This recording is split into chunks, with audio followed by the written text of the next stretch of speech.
Welcome to Front Office Pros. Today, we're going to be talking about some fantasy football auction values that we love. Hike! All right, Joe. So why don't you start us off here? Who's an auction value that you're loving right now? Yeah, I'm going to go with quarterback Jaden Daniels, and his auction value is currently sitting at $3. And main reason I like this, Steve, is all these other quarterbacks that kind of have the mobility are going for a lot more money.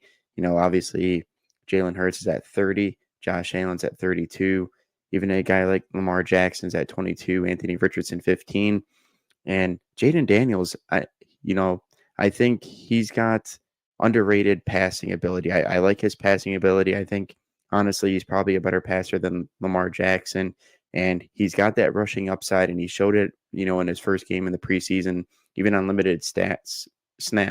He had, one rush for 3 yards, and it happened to be a touchdown.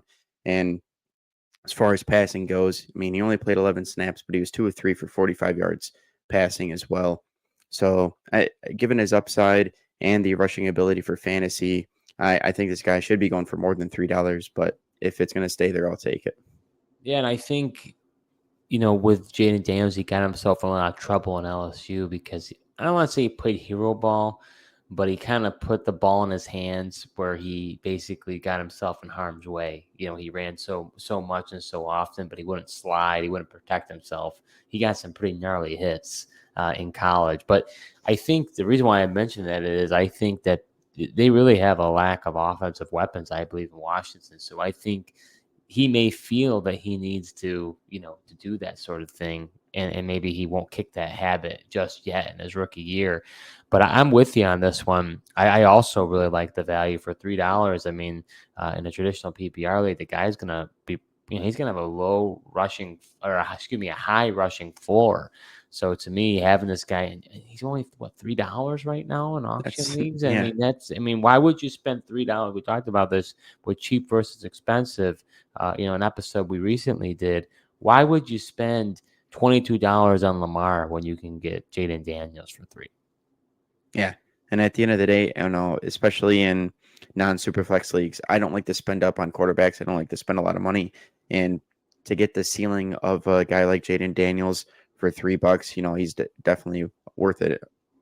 Now, I do think that he may go for more than $3, though. I know it's what it says right there, but I would say I wouldn't be surprised if he gets more towards that. I think he get past 10, honestly, depending on the preseason hype. He's going to be the starter, no question about it. Right. No, yeah, he's definitely the starter. I mean, obviously, they only let him play 11 snaps. So if he wasn't and he was in a battle, they'd have him play more. That really just shows me he's the bona fide starter week 1.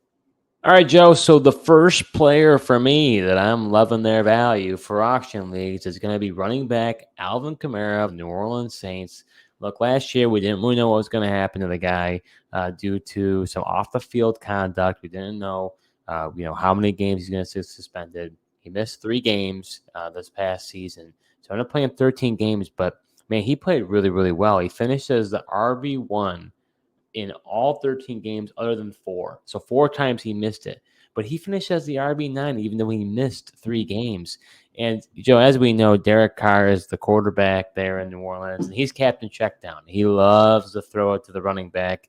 And, part of my concern with Kamara was Kendre Miller. I did think that the running back out of TCU, he was banged up last year. I thought that he could possibly, have a role in this offense. But, when it comes to training camp time, anytime you got a coach talking negative about a player, it's usually a pretty bad sign. Usually they're pretty rosy. They're saying sweet nothings to the media. But when Dennis Allen comes out and says, it's hard for him to, basically nothing. Basically, he basically is like, he's not going to be on the field. So what can he do with not being on the field? So to me, Kendrick Miller is out of the picture. And then you got Jamal Williams, who was there last year, but it's barely ever used him. So to me, it's going to be Kamara's backfield. The only question is, does Spencer Rattler, is he possibly start at some point during the year, and does that change the landscape of the team? But honestly, you can't deny. I mean, again, Kamara finished as the RB9 last year, and he's going for $20 for auction value price. I think it's a steal.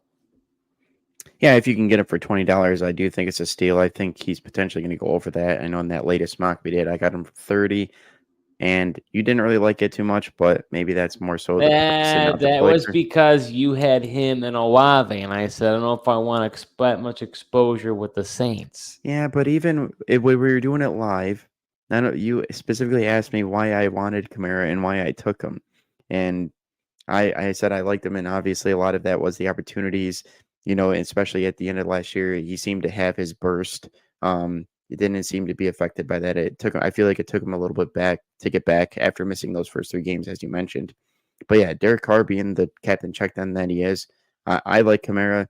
I'd really like it if you can get him at $20. I just think, with the news of Kendra Miller being out of the picture, I just don't know. I think he could go over.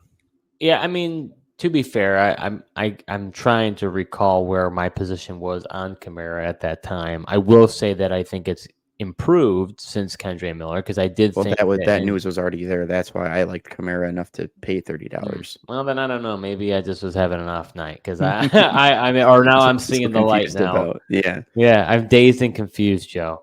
But no, I feel differently now. If that's the case, I really think Kamara's. I mean, for $20, I mean, you spent 30, right? So I Right. don't know what players. I think I spent maybe 30 for Derrick Henry, or maybe it was 40. So maybe that's where, from a value standpoint, it's like, oh, you spent kind of a lot. I can't really remember. But $20 is a steal for Kamara if you can make it happen. I mean, they have him as you're seeing him as an average auction price. He's RB16.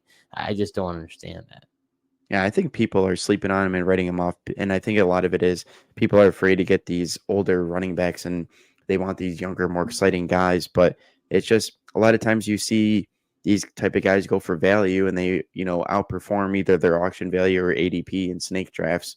And, you look back and you're like, man, why wasn't I more on that guy? Are you enjoying this episode so far? Well, if you are, subscribe to our YouTube channel, smash that like button, and hit the notification bell for upcoming videos. We do videos throughout the year, so you're not going to want to miss what we have in store. All right, Joe. So who is your second player that you're loving their value? Yeah, the next player that I'm loving their value is going to be tight end Brock Bowers. And currently his value is sitting at $6. And honestly, that's a lot cheaper than a lot of other tight ends. And I believe he's definitely right now, he's ranked outside the top 10. I think he easily, could finish, in the top 10, if not closer to the top 5 at the end of the day.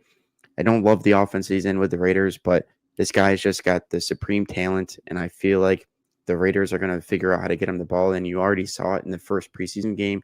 He played 11 snaps, but they moved him all over the field. I mean, heck, they even had him lined up at fullback.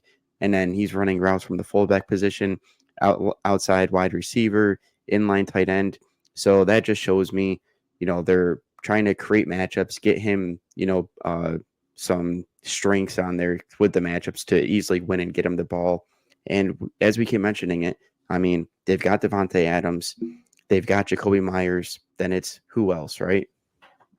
Yeah, well, I mean, I don't know that. I don't know who off the top of my head who was the offensive coordinator for the Las Vegas Raiders, but they must be a disciple of Sean Payton because I think that they're going to be using Brock Bowers on the Joker role, or maybe it was a Right, John yeah. Gruden disciple. But yeah, they're playing him all over the field. Essentially, is what you're saying. And you and I are lockstep so far. I love the Brock Bowers value right now as well. I mean, look, like you said, look at the targets, the target distribution. You've got Devontae Adams, you got Jacoby Myers. It's basically it, other than Trey Tucker. So there's not really that much out there. So why wouldn't you be interested in a guy like Bowers? I understand Michael Mayer was on the field out, but if they play 12 personnel, he's your traditional, tight end. I think it's Y tight end, if I'm not mistaken. He's your Y. So I think that Bowers is going to be used all over the field. I'm not worried about Mayer. Yeah, no, I mean, like you said, Mayer's the better blocker, and if there's a player they keep in to block, it's definitely not going to be Brock Bowers. They're letting this guy run the routes. Well, So Bowers is a good blocker too in his own right, but I right, think, but Mayer is also very good, but he can't even come close to Bowers' receiving ability. no, he's good, but he's not Brock Bowers. I mean, Bowers was just touted as a freshman, continued to get better. Injuries is his one concern in college, or else he probably would have had even better numbers. All right, so my next player that I'm loving is going to be another tight end, Joe. Tight end Kyle Pitts. He's going for $13 in auction leagues right now. I think that's a steal. I mean, look, we haven't seen this guy perform since his rookie year, where he, was able to do, exceed over 1,000 yards. Well, that's when he had Matt Ryan. We've talked about this.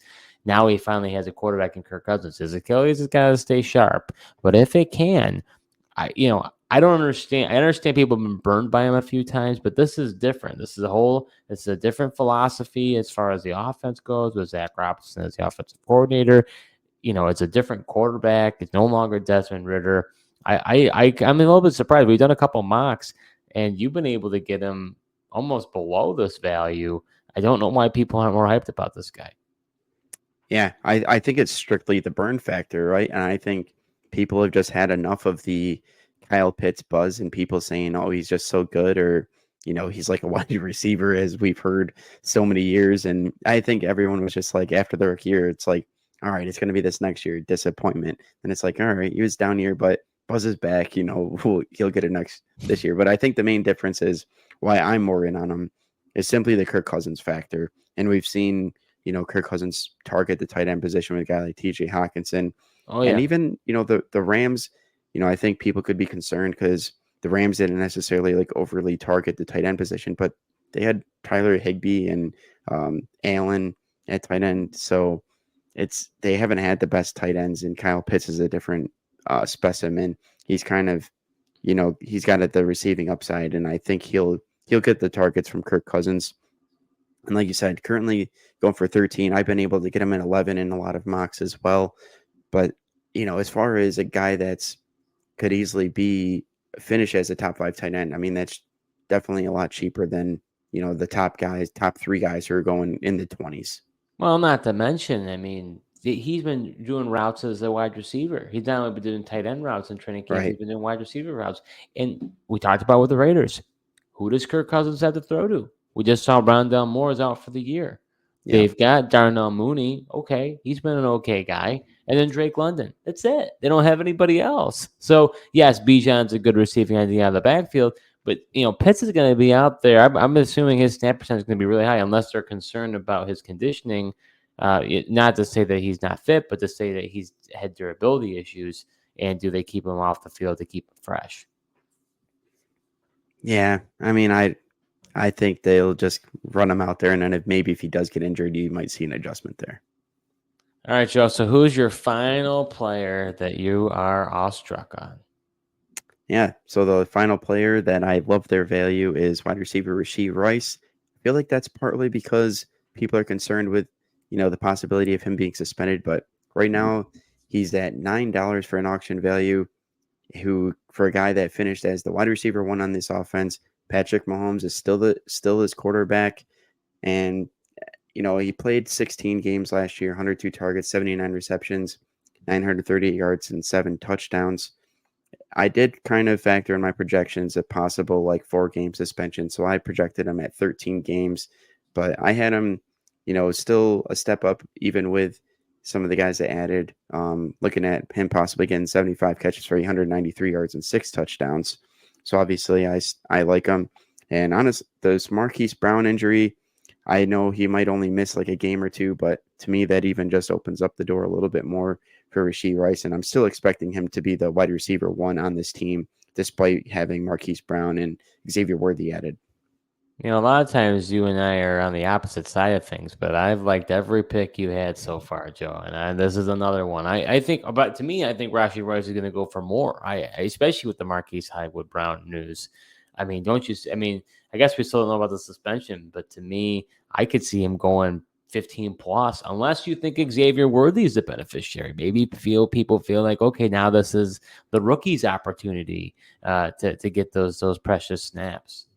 Yeah, I do think people are definitely interested in Xavier Worthy, but I do agree with you. I think it will be tough to get Rashee Rice at $9. It's just currently what his market value is sitting at. I do think he's, into the upper teens to $20 though.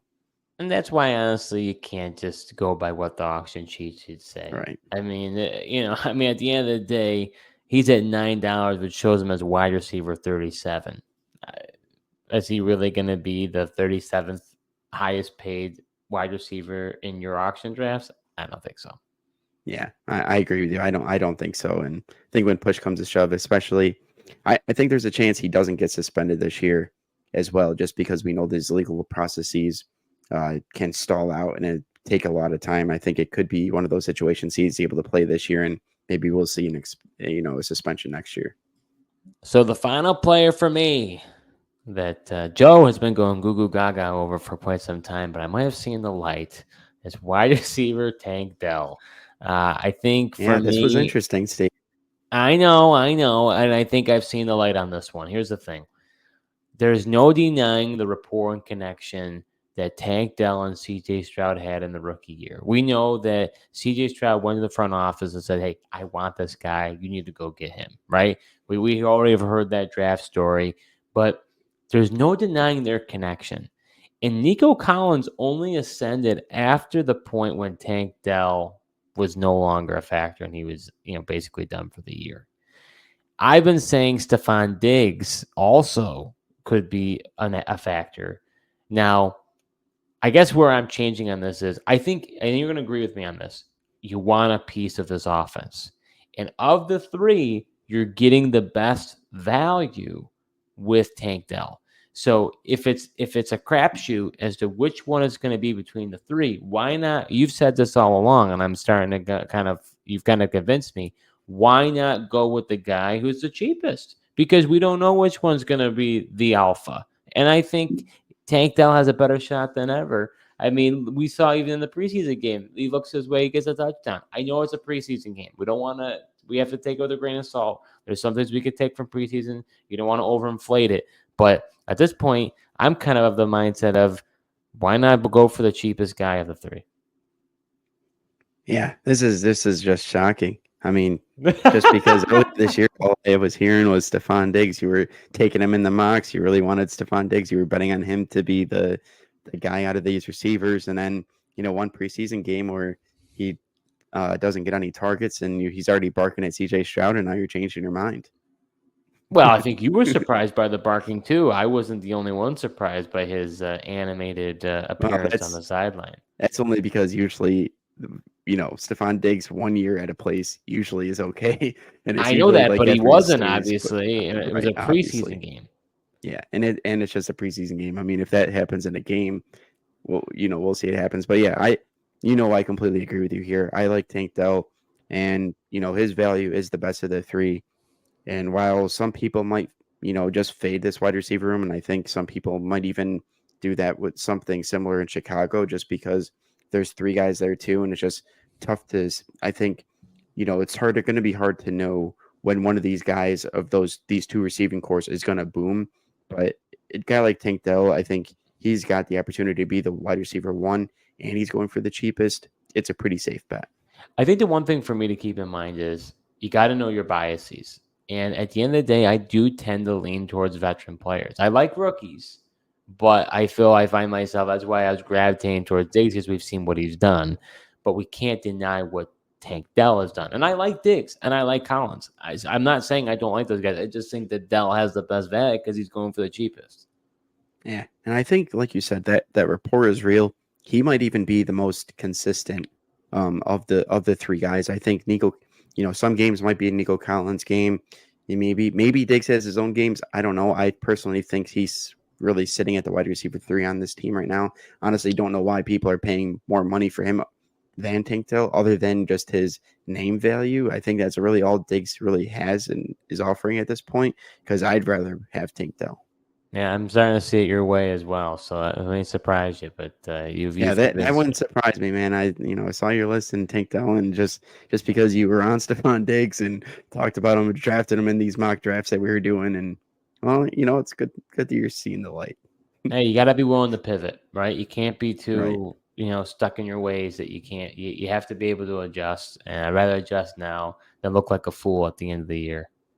And I think, just piggybacking off of you saying you target the veterans, I think there's a healthy mix when you're looking at your roster construction. There's a healthy mix between, the veteran players that can still produce for you, like an Alvin Kamara type of guy. People seem to be fading him because he's a veteran, but he's going for such a value that he could end up really helping you, especially if he does end up finishing as a top 10 RB, which he definitely can, especially if you play in a PPR league, and then getting some younger guys with the high ceilings for you.